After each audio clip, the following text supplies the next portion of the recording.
All right. Hello, everybody. Welcome back to another one of my interviews here on Drip Talk with Blake Disnick Roberts.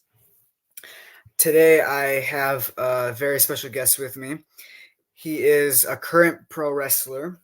He was recently signed with AEW and Ring of Honor. He's also formerly wrestled for companies like NWA, TNA, GCW, SFCW, and much, much more.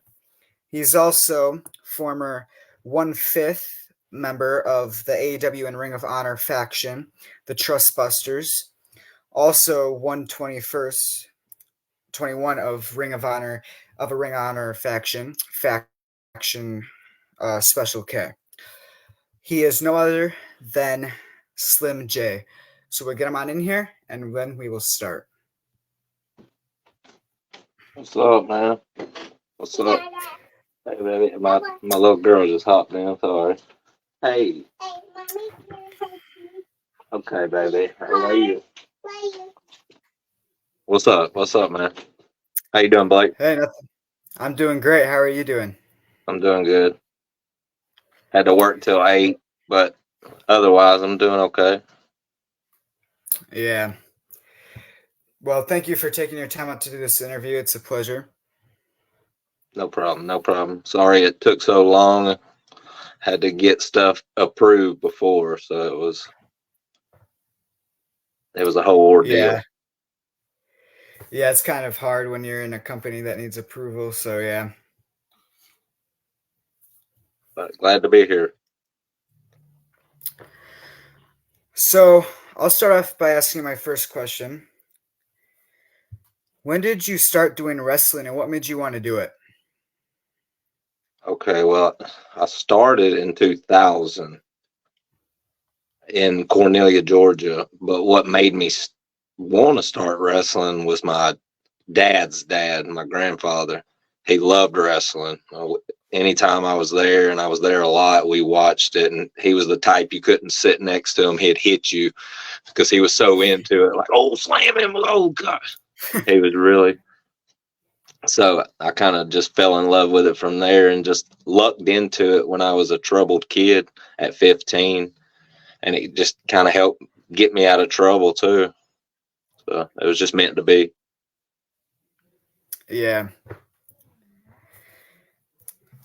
It seems like a lot of wrestlers' backgrounds had like their one of like their family members used to watch it, and that's what got him into it. So yeah. When you were watching wrestling as a kid, who was your favorite to watch? Well, all-time favorite as a kid would have been Big Van Vader. I know that that's a weird choice, but I just liked Vader because he was so big and mean, and he could do a moonsault. It wasn't pretty, but he could do a moonsault. And then, of course, there's plenty others like Macho Man, Rey Mysterio. When he first came into WCW, that just blew my mind, all the luchadors. And I fell in love with that, of course. Yeah. Who would you say is a favorite wrestler to watch nowadays? Oh, man. That's a hard one. Like, there's so many good people, but someone that always delivers, and he just, every step he takes is well thought out, would be Randy Orton. Like, just because he can work with anybody, and his steps in the ring are very precise of what he has in mind. So I like watching him and seeing how he goes from one thing to the next. Yeah, he's great. Who are your wrestling trainers to help you get into wrestling? Well, first it started, that's how I got into wrestling. My sister was working at a job as an accountant, and AJ Styles, Alan Jones, was delivering water one day and just bragging about how he was a wrestler and he taught people how to wrestle, and he just came week and week bragging about it, pretty much just promoting it. And she thought about me and told me about it, and it was like 15 minutes from me at the time. But then we moved here, and it was like 5 minutes from me. So it was just an opportunity to try it out. And then I was playing baseball. I played baseball for 9 years before that, and I had to choose between baseball and wrestling. And of course, you see that I chose wrestling. Yeah. Try something different. But it was AJ Styles and Rick Michaels. After AJ blew up and started traveling everywhere, then Rick Michaels, the person that taught him, he took back over. And he really like helped with like psychology. Like I got two different aspects of it. Like AJ's, he's the marathon man. Like he has endless cardio and just go, go, go, go, go, go, go. And that helps so much in this business because there's so many moving parts that you've got to have your cardio on point. So he helped so much with that because he would run us 2.8 miles before we would even start training. And then we would run 5.55s. And that's a Les Thatcher drill that people still use today. And that'll blow you up just thinking about that spot, telling it to people. But Rick, he really knew wrestling. Like he knew the psychology side of it. So that's what he taught to me. That's what I got from it for sure. AJ was the hard working, driven, always in the gym, always working hard. And I'm not saying that Rick wasn't that guy, but AJ, of course, was just an athlete from a child. Was born to be an athlete. Yeah, definitely to see where he is now. So, yeah. And I had other people. I've went through seminars with different people. Les Thatcher seminar was one of my favorites. I did it a few times. But sweet. Always learning. The business, you're always learning. That's what's cool about it. Mm-hmm. Who would you say was like the stiffest wrestler you've gone in the ring with? Stiffest. Oh man.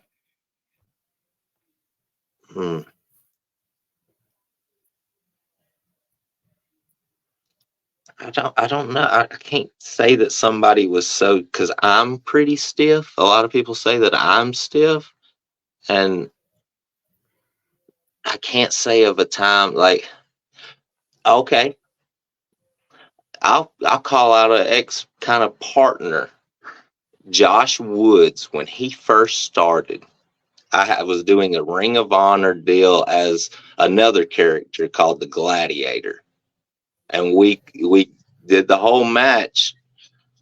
And then the first thing we talked about it, and then first thing he drops me right on my head. And I'm like, come on, man. And then the next suplex that he said was going to be safe, bam, right on my head again. But I mean, I earned respect from that.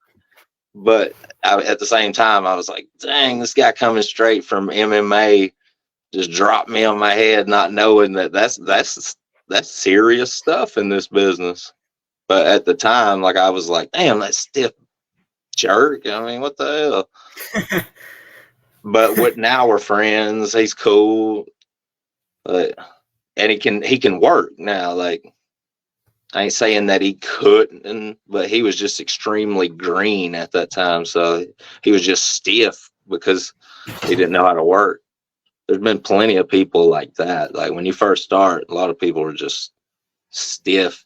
There's a difference between being like stiff or snug and unsafe. And that's what I meant by that. Like that would be the worst type of stiff in my books, would be like the unsafe stuff. Like I'll get dropped on my head in a safe way numerous times, and I've proven it, got back up. But to do it in an unsafe way is or to get hit with like a forearm or something in an unsafe way, you can end somebody's career like that. Yep. So Josh Woods, you dropped me on my head at Ring of Honor. I was the gladiator. I wasn't even Slim J. You didn't even know who I was. It's all right. I forgive you. We're buds. Call him out for a rematch. It could have happened. He can still work indies. So yeah. So yeah, come on, Josh. We'll do it again. This time I ain't gonna let you drop me on my head. If you do, I'm gonna drop you on your head too. Hit for tap. Fair trade. Yeah. I didn't get to get that receipt back. Yeah. What do you consider to be a weakness and then a strength of yours in wrestling as a wrestler? A strength and a weakness. My biggest strength, I would say, is my selling. Like, being a small guy, I've learned how to sell and get sympathy. I mean, after a while, it doesn't matter who you are. If you're getting beat up and you believe somebody's really hurt, you're gonna be like, man, I feel bad for that person. So that's my greatest thing that I have for sure. Negative.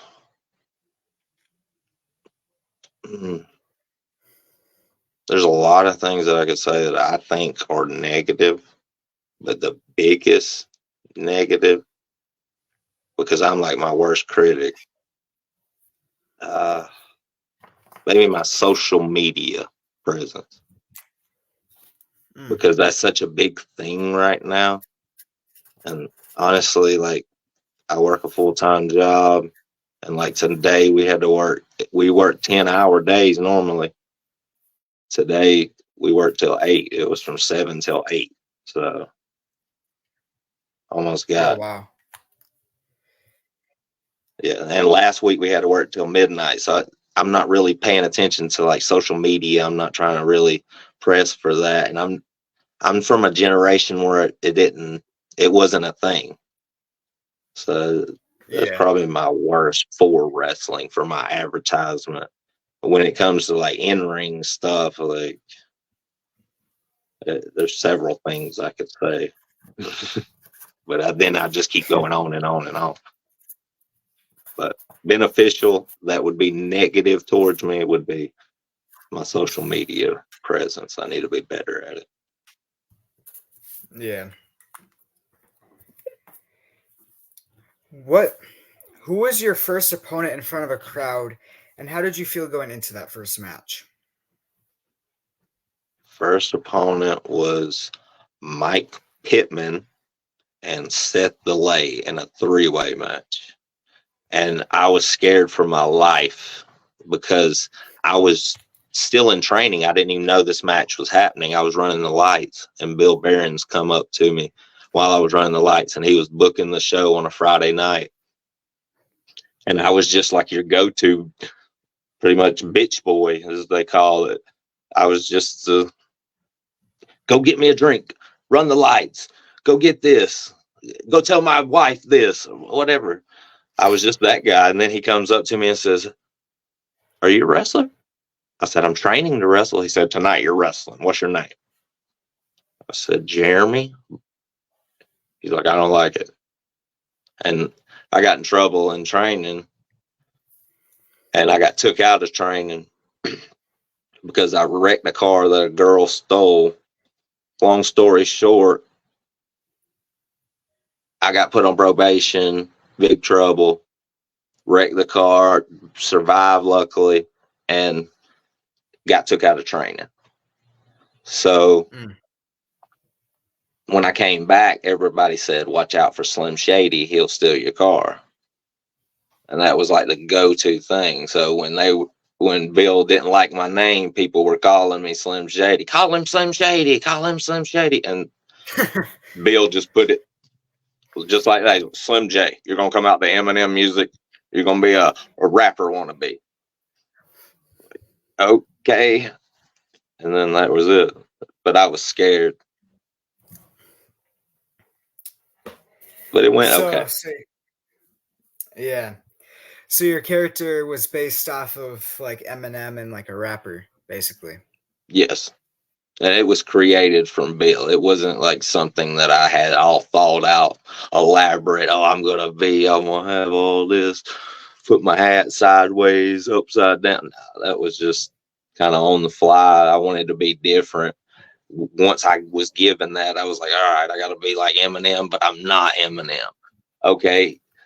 We do have things in common, unfortunately, but he's dropped out of high school after being kicked out of ninth grade 3 times, just like me. So I kind of took that similarity and just mixed it with my own personality to a degree in my favorite movies / music. From 3-6 Mafia to Don't Be a Menace to South Central while drinking your juice in the hood. Like, that's my catchphrases from that. Buster. But I say a Buster. So, yeah. Yeah. If you could go back in time and wrestle anyone that has passed away, who would that be? Wrestle anyone that passed away? Oh, man. I'd have to go with Big Van Vader. I'd take that ass whooping and try to chop him down, David and Goliath. So, yeah. Yeah. Big Van Vader. I mean, I heard he was kind of rough in the ring. Yeah. I've been in with numerous people. It's been rough. There was one spot that I remember working with Low Key where we had him held up and he was going to kick down on my knee while I'm holding. And I'm like, oh, this is going to suck so bad. And luckily that wasn't, but like, he gave me a kick to the chest that kicked my soul to the front row, and then it came back like Mortal Kombat or something. It was wild. So I don't mind pain. I don't mind getting hit. If I cared about pain, I sure wouldn't be in this business still after 24 years. Yeah. You would have probably went with baseball. Yeah, and that was probably a smarter choice, but it wasn't active enough. I didn't get to release all my anger and stress like I do with wrestling. Yeah. Who would you number to your 3 top favorite opponents in your career? Man, I hate doing these because then when I miss somebody, I feel like I'm a complete ass. All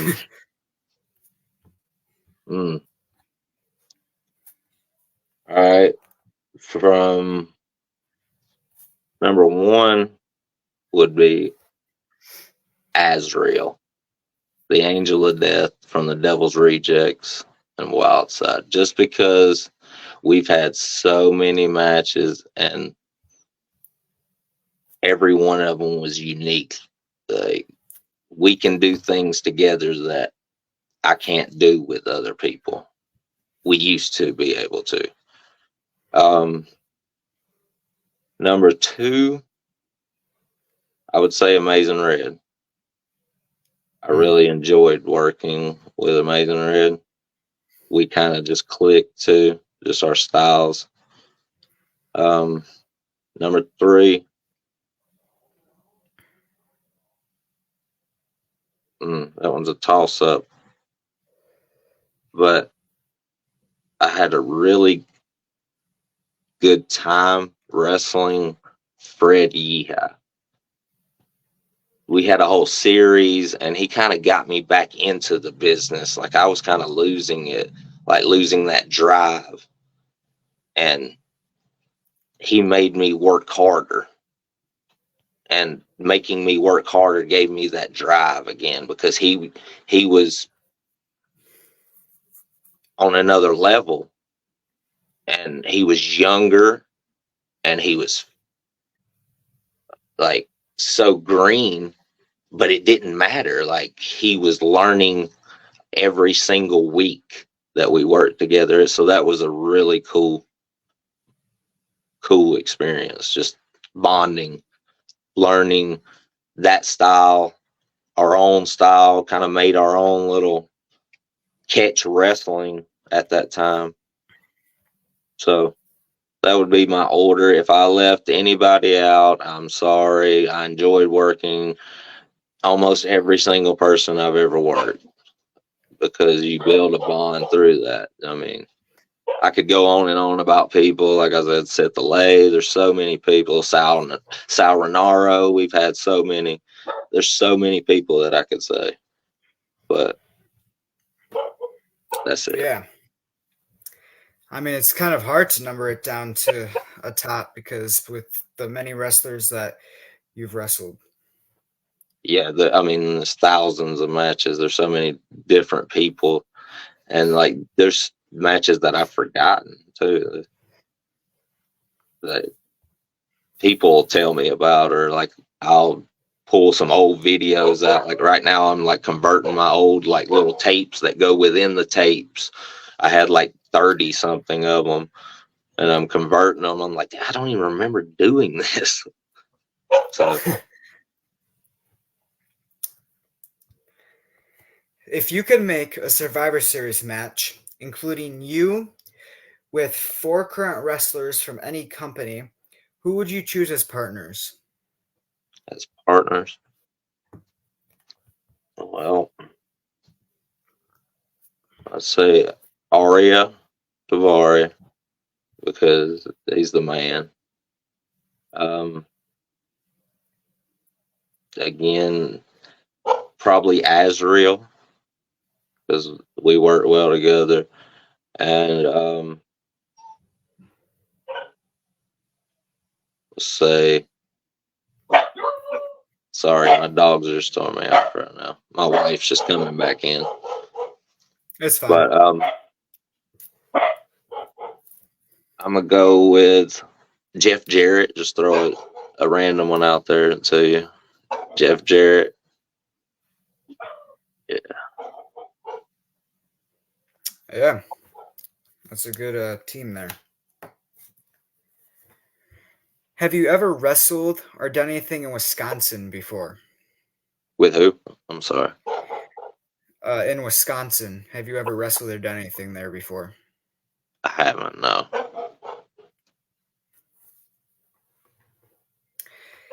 Maybe I'll have to get a company to bring you down here one day.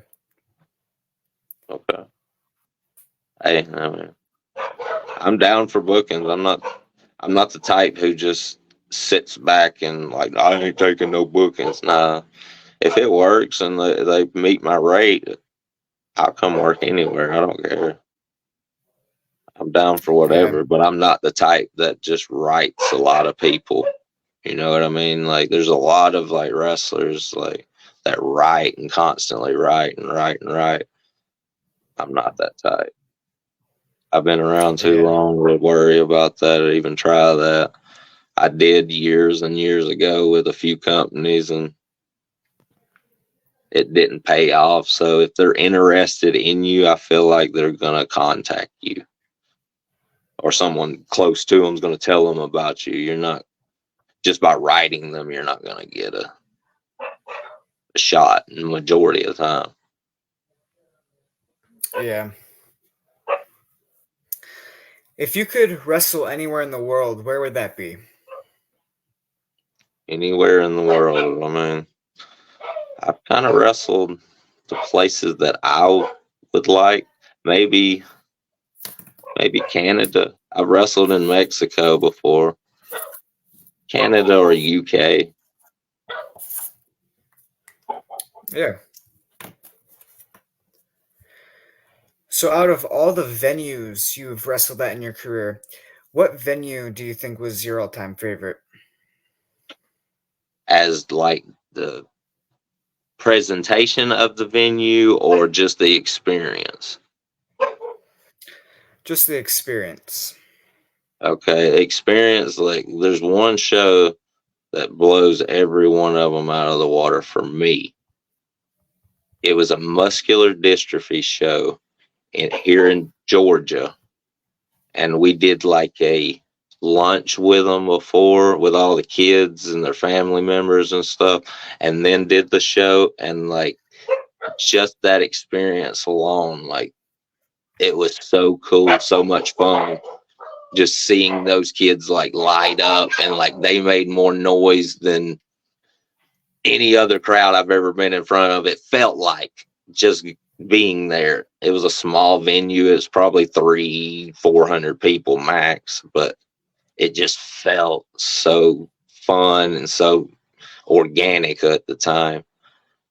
But I mean, I've had numerous places from Dragon Con to, I mean, numerous places. Center Stage was cool.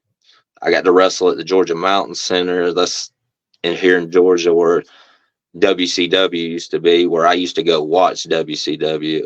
So that was cool to do that kind of circle, to go watch it as a kid and then wrestle in the same venue. Oh, that was surreal. But nothing beats that muscular dystrophy show. Like it was just so fun. Yep. Is there any time a fan has seen you in public and got like super surprised and or excited? A fan, you said, Yeah. that sees me and gets surprised, or what? Repeat the question. I'm sorry. Is there any time a fan has seen you in public and got like super surprised and or excited? Oh yeah, yeah. Of course, I lived in the same place where I was wrestling for 20 years. So yeah, I'd go to Walmart sometimes. And, oh my God, Slim J. It blows my mind because I'm just an average person in my books, and we're all just people. And nobody's really gave me that feeling in my life because I look at people the same way, like that. Like we're all just people. But Yeah. it's a cool experience. I'm not saying it's a bad thing at all. Like, it is really cool. Like, it's not a bad thing to me. I'm not like a fan over here. I'm not getting mad and frustrated or anything. But it's cool to see. This happened a few times. Yeah. Is there any piece of merch that you have or had that is sold out pretty quickly?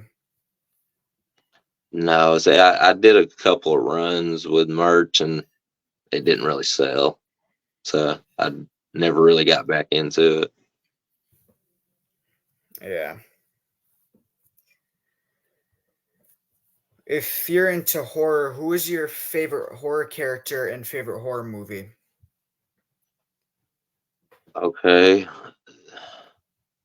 The horror character would be different than the movie. Horror character would be the Indian, wooden Indian from Creepshow 2. Like he was he was not like a bad guy, but like he was taking up for people that you'd have to go watch it. It's really good. But this wooden Indian comes to life and he kills people. It's pretty cool. But movie would be the Saw series, horror movie.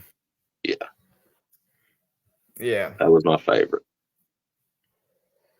But I got categories when it comes to like movies and stuff. Like that's a whole different area for me.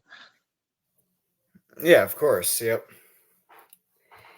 If a movie was made about your career, who would you want to play you? Mm. I feel like it's hard for me to say that one. Like I feel like I would have to have opinions from other people. Like, if it comes to me picking, I'm probably gonna be like biased and pick like someone like Mark Wahlberg or something. Like, yeah, let Mark Wahlberg be me. Yeah, it's perfect. Yeah. I was thinking Eminem. Eminem, okay. I feel like it had to be somebody like this in the like Stan video, the guy who plays Stan, somebody like that that looks like me but isn't. Yeah, yeah. Yeah. Which wrestler has given you the best advice and or compliment? Hmm.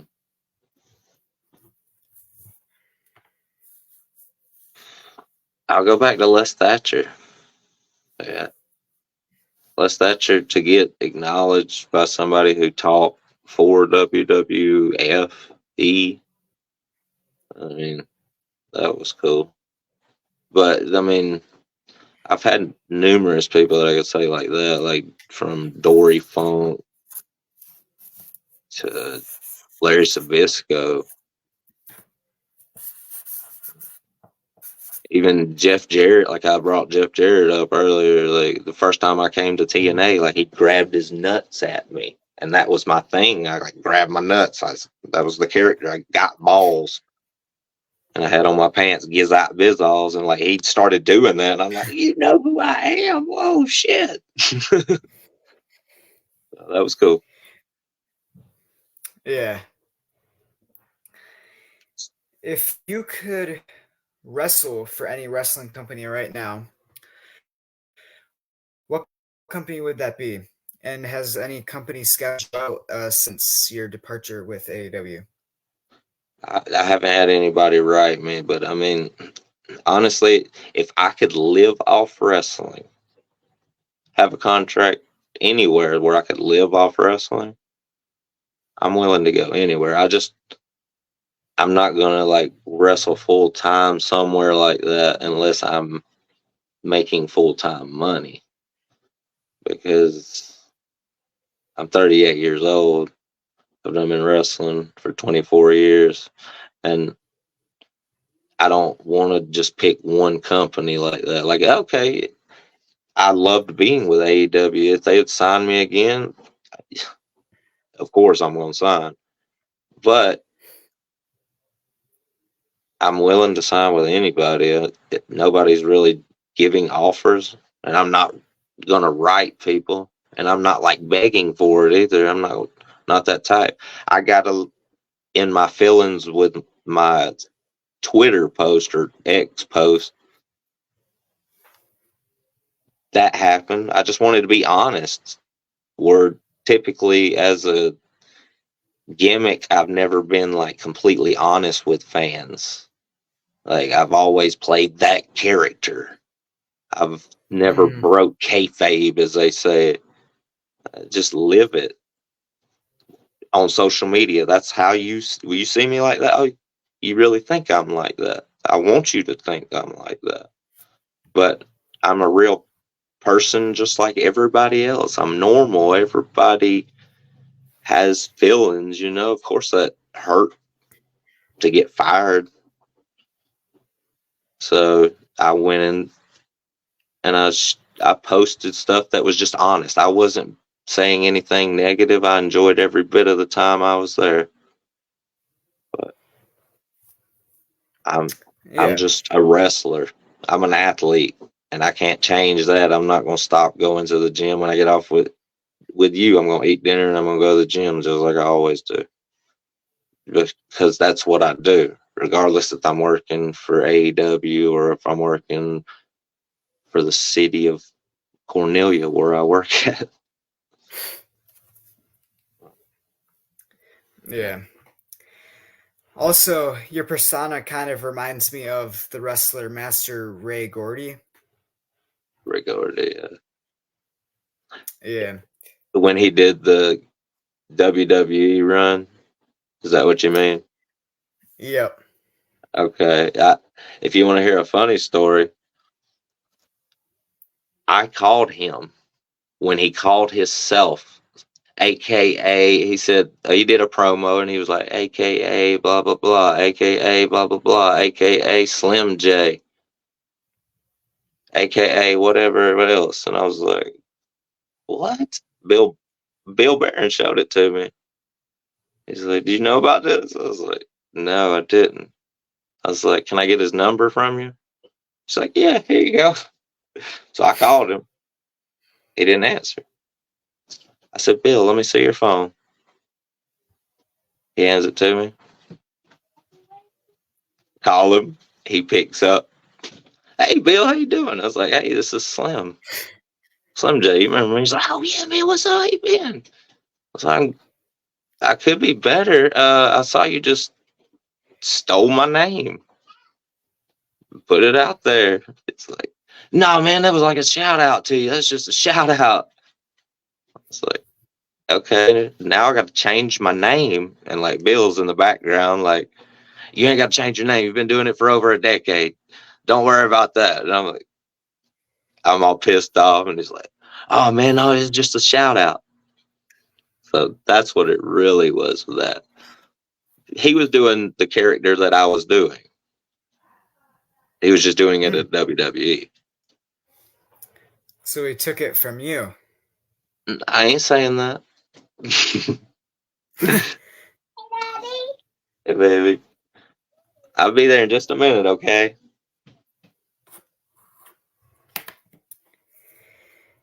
Yeah, I'd honestly like to see you and him like get signed to TNA as a tag team together. I feel like you two would be great.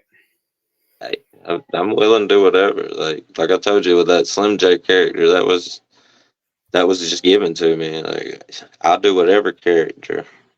I'm open to anything like that. Like I did the Gladiator Jeremiah. If you go look it up, there's videos where I did Ring of Honor and numerous places like that. Ring of Honor didn't want me to come out with my shield and helmet, but I had a whole deal with that, and I really enjoyed that. Thought that stood out a lot more than Slim J. But then I did Yeah. Slim J for one return match for like a Wild Side reunion show, and then all kinds of people were trying to book me, and they were telling me, yeah, we want to book Slim J, not the Gladiator. Okay. So I'm willing to do whatever. The tag with Ray, shoot, we'll do it. We'll get Yeah. all flossed out, get all blinged up, and come out there and do our thing. Yeah. So, how did the Trustbusters become a faction in the AEW and Ring of Honor? And how did they choose you to be a member? And what was your reaction to being asked to be part of it? Well, you'd have to ask Tony Khan. I have no clue. I thought the Buster part was from my character, but I don't know if it was or not. He never told me. Nobody ever told me. Like that was just, I guess, Tony Khan's idea to do that and to come up with the Trust Busters, and he assembled the people that he chose. Because when I got called for the tryout, like I thought it was a normal tryout where I honestly did the job and just got my ass whooped and went home. Because I've done numerous of those, but instead I'm winning and they're doing the job, and then I'm joining up with a faction, doing an interview with Tony Schiavone. Mind blown, like whoa. So that just kind of happened, man. That wasn't me. That wasn't anyone in the group. We was all like, oh, what's their deal? What do they want us to do? No kind of like direction with that. So it just became what it was. We were just the richest people in AEW. Yeah. Interesting. Yeah, I kind of feel like that faction was kind of like they had a scatter of different persona type wrestlers. Like they had Parker, who was like large, giant. They had you. They had then Ari Davari, Sunny Kiss, VSK, and all of them had like different personas, and it kind of was different, you know. Yeah. And that's what was cool about it to me. We were like the misfits, like the forgotten ones or something, like give us our time. It just didn't. It didn't catch, I guess. Yeah. So, what was your reaction to getting the call um, saying that you were getting released from AEW? And did you see it coming, or did it come as a surprise to you? It was a complete surprise, honestly, because I was per appearance. My contract would have ended in July. All they had to do was not call me, say that they wasn't going to book me or something. They didn't have to even fire me like that. That's the reason. Like, I didn't think it was even happening. Like, Tony Schiavone texted me and said, "Hey, Slim, you got time to talk?" But I was asking for dates a few weeks prior to that, and the last time I was there, I even asked uh, Christopher Daniels. I said, "Hey, I'll be at Mania week wrestling another show. Can I come to Supercard?" He was like, "Okay, yeah. You're already gonna be there? Yeah, let's go." Just talk to me a couple of weeks before. And then when I talked to him, he's like, "Yeah, let me check." And then Tony Schiavone texts me and was like, "Hey, can I call you here in a minute?" And he gave me the bad news when I picked up. He said, "I hate to do this. It's just my job, but we got to let you go.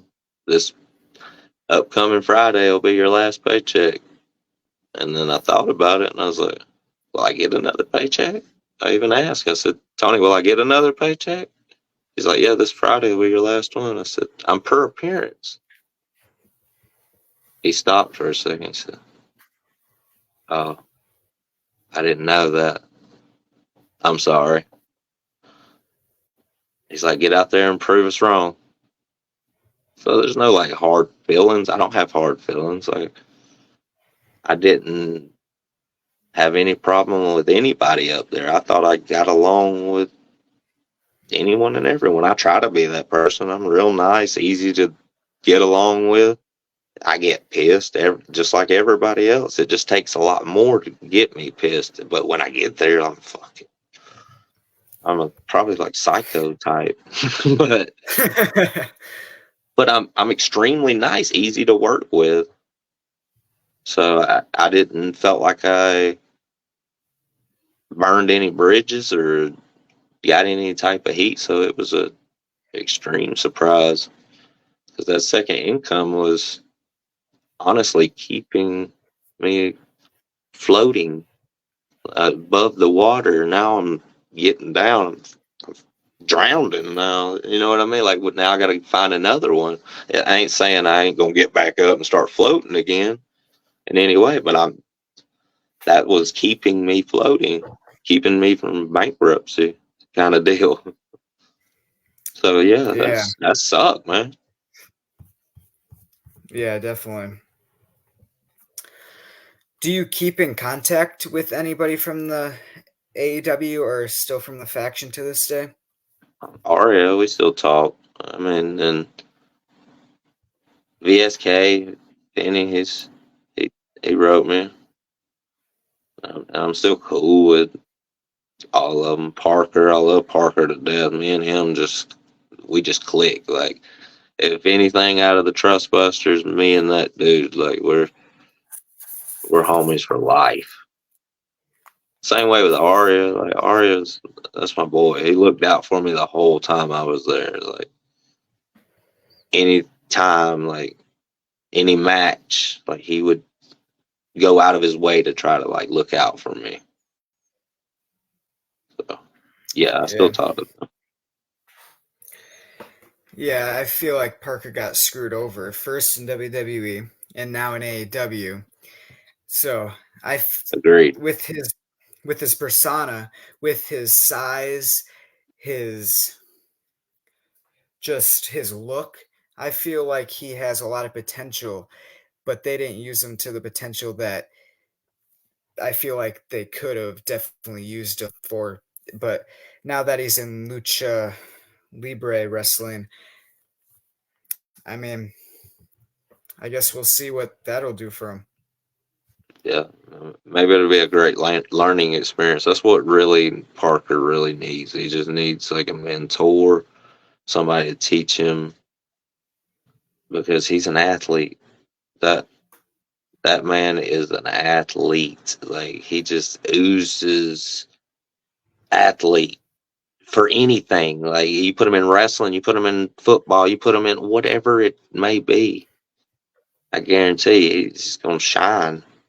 But he's just got to get the opportunity, and like people to, like, everybody makes mistakes. If you mess Mm-hmm. up in matches and stuff, like, everybody makes mistakes. It's how you learn from that. But to not even get a chance to learn from that is some BS. Like, that's because all he's ever known is WWE and then AEW. He came straight out of high school. Could have had a college run if he wanted, but no, WWE picked him up and then let him go. AEW picked him up, Yep. let him go. That man is Yeah. still young. There's so many years left. You just got to let him. But Yeah. I They mean, had. go ahead. I'm sorry. Yeah. No. Go ahead. Sorry. I was just, I could talk about a bunch of people like that, including myself, that just needs the chance. But that that man's young. Parker, he's definitely gonna do some things in this business if he has the opportunity. Agreed. Now, to finish off the interview with two quick last questions, what is one thing you would tell your wrestling fans? Just something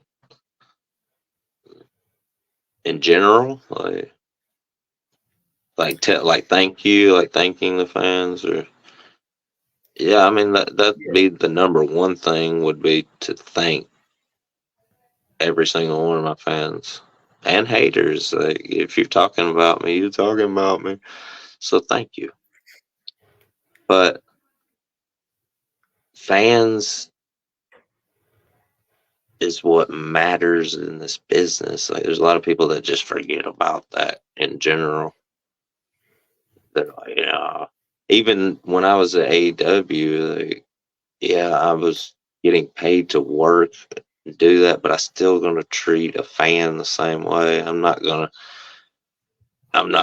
be a jerk and live that type of my character. Like I said, I'll do it on social media and live it, but when it comes to a teenage kid coming up to me, or a little kid coming up to me and saying, "Hey, can I have your autograph?" I'm not gonna get out of my face. I'm a heel.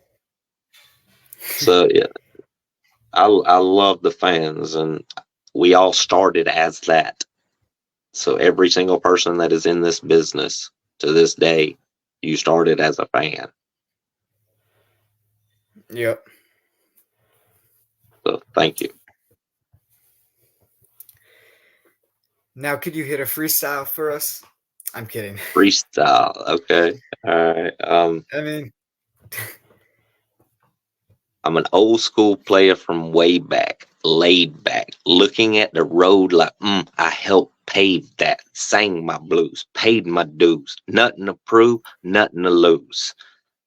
See, I don't know when the world gonna end, but till then, I'm in it to win. Buster. There you go. Well, short, nice. sweet, something.